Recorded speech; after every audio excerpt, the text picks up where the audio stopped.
Do you know when children really learn Islam?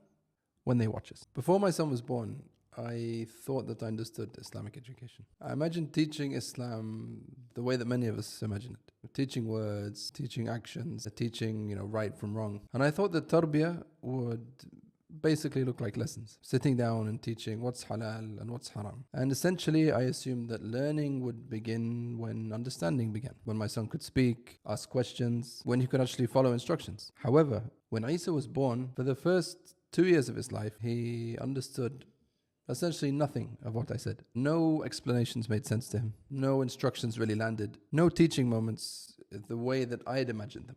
I could speak, but he wasn't learning through my words. And yet, he was constantly learning every single day. He was watching how I prayed, not because I told him how to watch, but because children are always watching. They watch everything we do. He heard the Quran playing at home long before he could understand a single word. He saw when we stopped our day for salah, he'd hear the adhan, and he'd see me go off to pray in the mosque. Or he'd be playing with his mum, and she'd stop playing with him to go and pray. He saw what mattered to us without anyone explaining it to him. Tarbiyah begins from day one. Long before lessons, long before correction, long before formal education. Because in those early years, our children aren't listening to what we say. They're learning who we are. We often hear the famous hadith about starting to teach children to pray when they're 7. And I think for a lot of us, that's where we start, at 7. 7 years old, as if that's the starting line of Islamic education. The age when teaching becomes serious, when instruction begins. What happens in the 7 years before that? Those years aren't empty. They aren't a waiting period. They aren't just childhood before real learning begins. Those years are actually the foundation everything else is built upon. Before a child understands obligation, they're absorbing identity.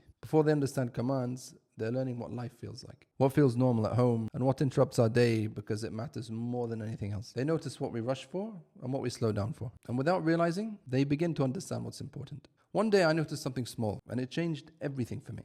My son stood next to me in prayer. I was at home, praying one of the Sunnah prayers, and my son came and stood next to me. I hadn't asked him to, I hadn't told him to, I hadn't taught him how. He simply came and stood there. Why? Because that's what he saw every single day. No pressure, no instruction, pure imitation. He wasn't learning prayer because I taught it. He was learning prayer because he lived around it. And at this point, my understanding of parenting shifted completely. Islamic upbringing isn't something that just starts magically at 7. By the time a child reaches 7, the real work has already been happening for years. Quietly, gently, through presence, consistency and example. Because long before our children follow instructions, they follow us. As a new Muslim, I spent years learning Islam. Learning from books, listening to lectures, watching videos late into the night, trying to understand things that were completely new to me. I was focused on knowledge, what Islam teaches, understanding what's correct, trying to build my faith through learning and study. And that journey was important, but fatherhood changed something inside me. Your child is watching you most closely when you're not at your best, when you're not composed. Your child isn't going to copy who you claim to be. They're going to copy who you actually are.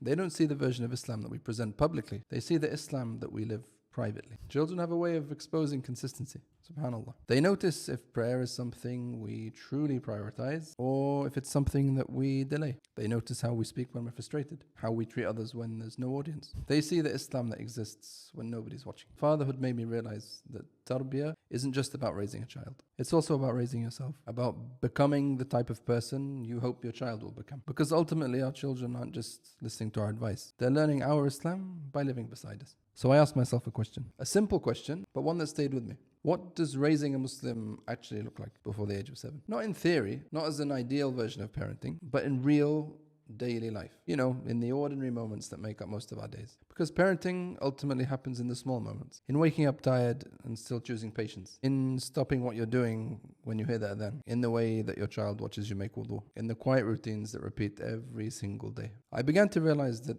Islamic upbringing or Islamic tarbiyah at this point isn't about producing knowledge. It's about building familiarity. Helping Islam feel natural before it ever feels obligatory. Helping a child grow up feeling that salah belongs in life. Not as an interruption, but as part of the rhythm of the home. These early years aren't perfect. They include mistakes because before the age of 7, parenting looks a lot less like instruction and more like companionship. Growing together, adjusting together, trying, failing, and trying again while keeping Islam present in the background of everyday life. And slowly I began to realize this journey isn't about raising a perfect child. It's about building an environment in which faith feels familiar from the very beginning. So this journey is really a reflection on what I'm learning as a father, on what it means to raise a child around Islam. And I'm sharing it while still learning it, while still trying to understand what it really means to begin tarbiyah from the very first years of life. Because maybe raising a Muslim before the age of 7 isn't about